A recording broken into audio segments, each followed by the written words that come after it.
প্রধানমন্ত্রী নরেন্দ্র মোদীর সুস্বাস্থ্য ও মঙ্গল কামনায় কোচবিহার স্টেশন চৌপতিতে হনুমান মন্দিরে পুজো দিলেন বিজেপি জেলা সহসভাপতি দীপা চক্রবর্তী সহ অন্যান্য নেতৃত্বরা।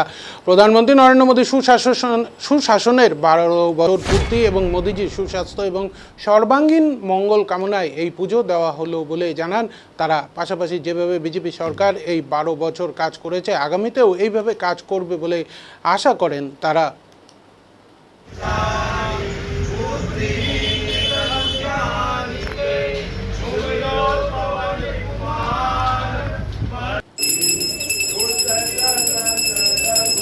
কি বলবেন?